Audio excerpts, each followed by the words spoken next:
Election security is one of the biggest questions that arose from the 2020 election.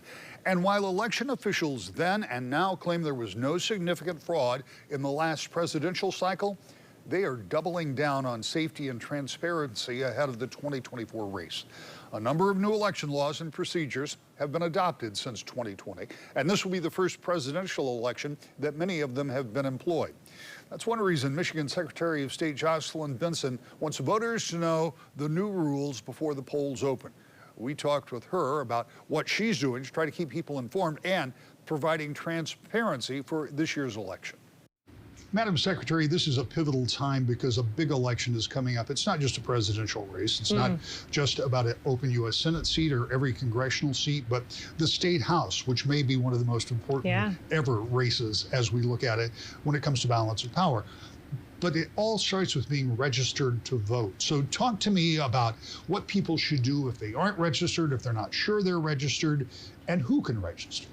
Yeah, it's easier than ever to register to vote in Michigan, and there's actually no deadline. You can register and vote up to 8 p.m. on Election Day itself. So there's no excuse to not be registered. And indeed, most citizens in Michigan already are, because you're automatically registered if you're eligible to be when you get your driver's license or ID with the state. But that said, anyone can check their registration, update it, or register for the first time at michigan.gov/vote. So we encourage everyone to do that now, before the election, to make sure you're on the rolls and ready to go come election time. I appreciate that you can do it till the very last minute, but I'm one of those guys that doesn't like the last minute. Good. And if you want to avoid... I don't like it either.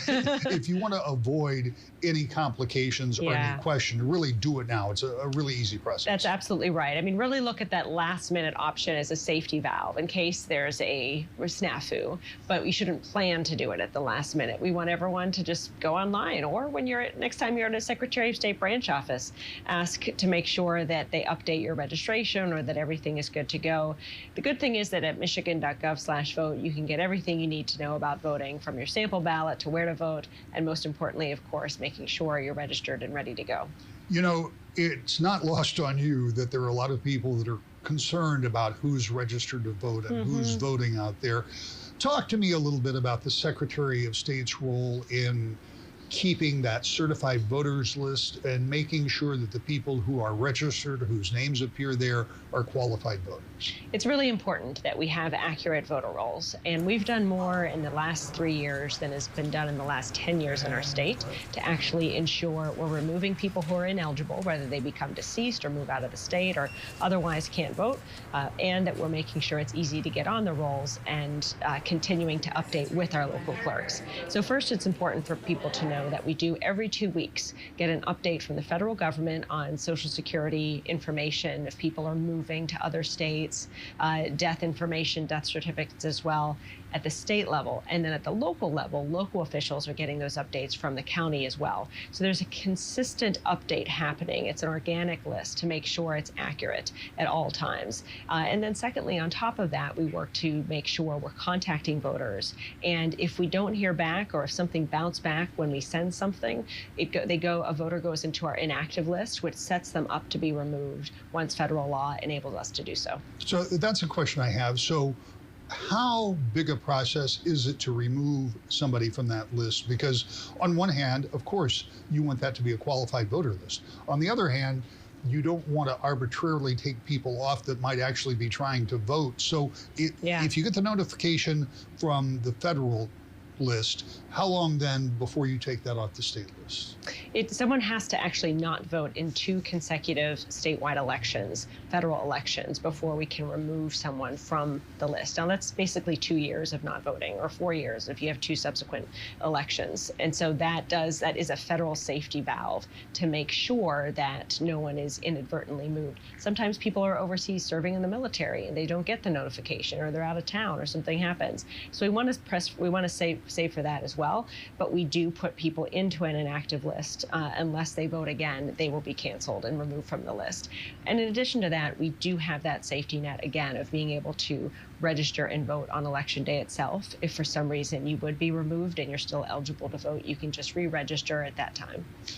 I want to ask this question, and I know what your answer is going to be, but again, understanding the questions, the concerns, the misinformation, the uninformed information, the real fear about having safe, fair, and transparent elections. Talk to me about, and from a very nonpartisan standpoint, about what you believe the condition of our election security to be. It is really important to me that our elections are secure and that our election results are accurate.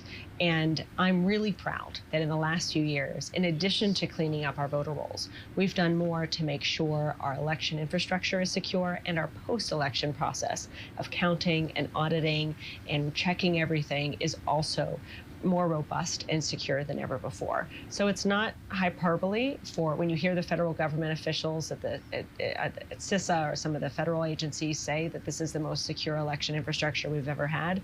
It's true. And we're working every day with folks in other states as well to make sure we're bringing all the best practices here to Michigan to ensure ineligible citizens are removed from the rolls, to ensure every valid citizen has access to the vote and that only valid votes count. And it's important to note that we're doing all this work in this era where there are political agendas to try to confuse citizens about voting. And I don't think they're necessarily partisan agendas, but they are geared towards trying to make people feel that their vote doesn't matter or just lose trust in the infrastructures that make up our government and who we are. And so it's important for all of us as citizens to kind of understand where some of the attacks or criticism is coming from and do our own work to verify information. At michigan.gov/vote, we have an entire web page set up just to explain everything we do to, for example, ensure ineligible citizens are removed from the rolls when they become ineligible or pass away. That's one of the things we're doing because transparency is our friend. We want to get that information out there. But again, a top priority for me is making sure it's easier to vote and harder to cheat in our state. And I believe every professional election official, regardless of their party affiliation, would say the same. Secretary, thank you for your time. Thanks for having me.